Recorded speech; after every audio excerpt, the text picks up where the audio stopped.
สบายดีมาหาป้าเมาพี่น้องมาแผ่บุญนี่ทำบุญน้ำลูกชายก็เลยมาหาเป็นอยู่เพื่อนอยู่ซ่านมาแผ่บุญว่าสิตั้งบุญแจกเขาน้ำลูก เจ๊เขาน้ำลูกชาย แจกเขาน้ำลูกชายคนเสียชีวิตแต่3 ปีเลยพี่น้องหากสิได้แจกเขา ฮักก็สิได้แจกเขา แจกเขาคนได้3 ปีแล้ว ว่าให้ฟังดูว่าให้ฟังดูที่สิได้แจกวันนี้นะได้เงินใครได้บัดมีเงินใครมีเงินมาแต่ไสว่าให้ฟังดู มีเงินก็สิได้แจกเขาลูกนำพี่น้องเอ้ยมีเงิน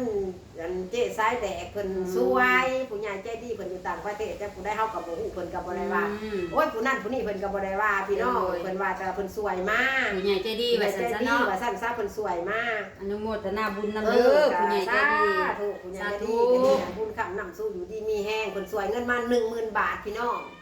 10,000 บาทนี่ 10,000 บาทเพิ่นสวยมา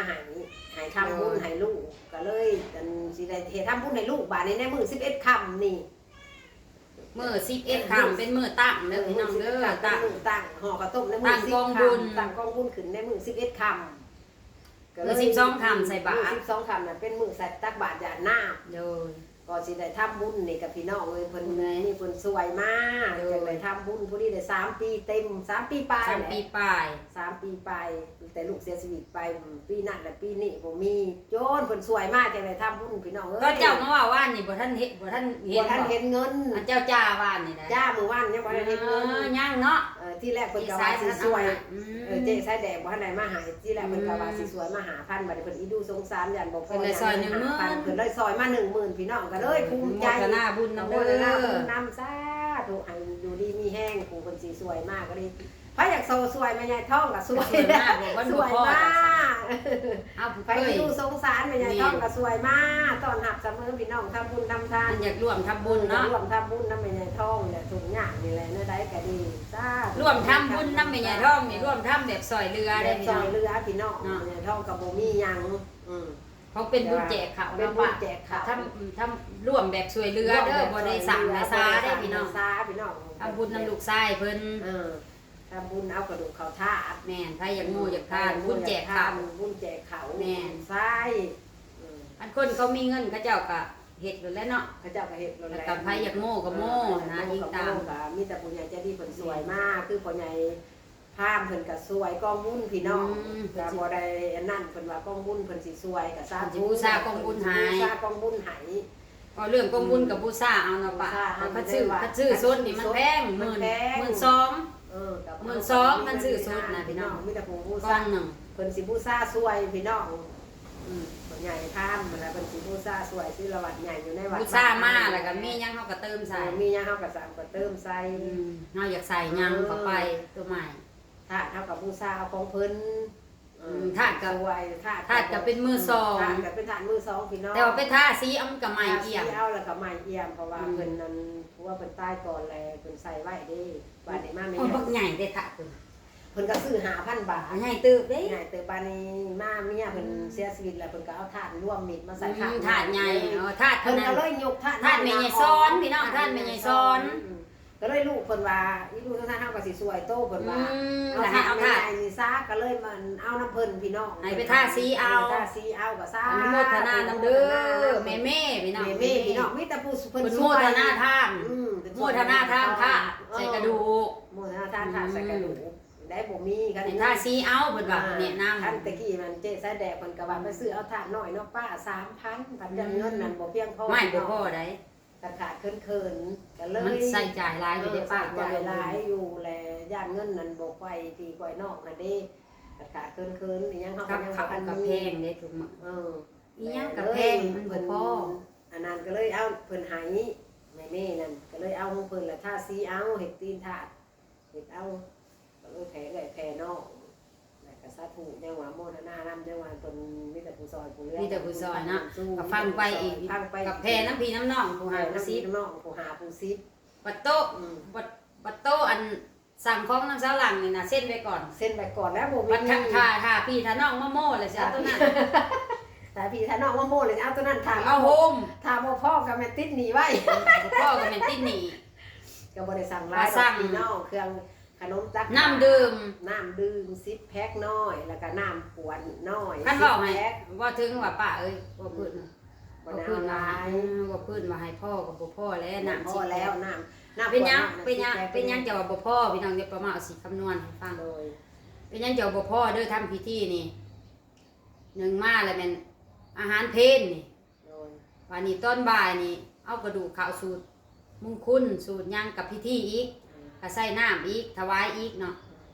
วันนี้ตอนเช้าอีก มัน3หยกบ่ได้ป่ะ หยกนะตอนเช้านี่ไม่ แม่ สาม น มื้อ คันว่าถวายพระเพลผ้านี่นะพระจังหันพระอาจารย์นี่สิ เอาน้ำ สองตอนเพลกับตอนเช้า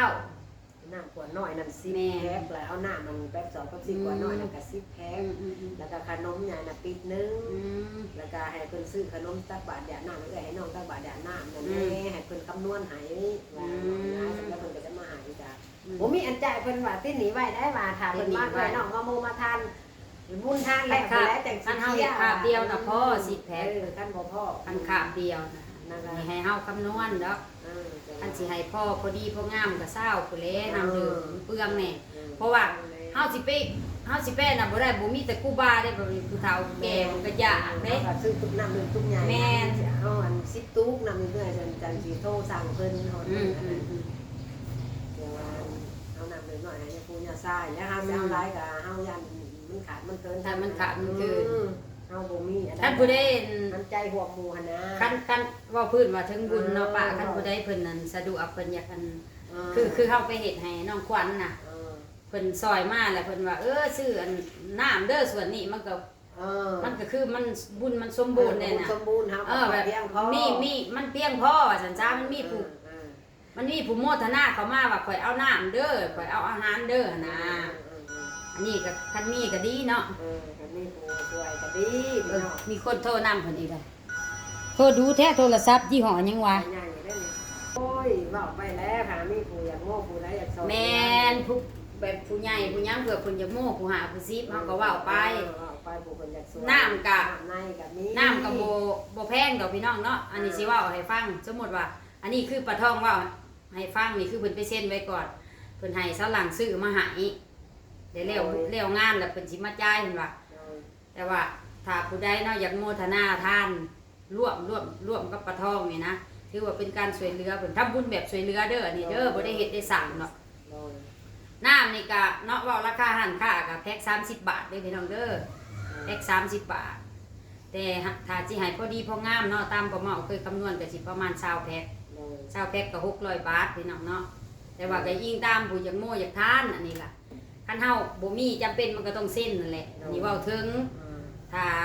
มีผู้ใหญ่ใจบุญเพิ่นอยากซอยอยากโมอยากทานนี่มันก็แบ่งเบาไป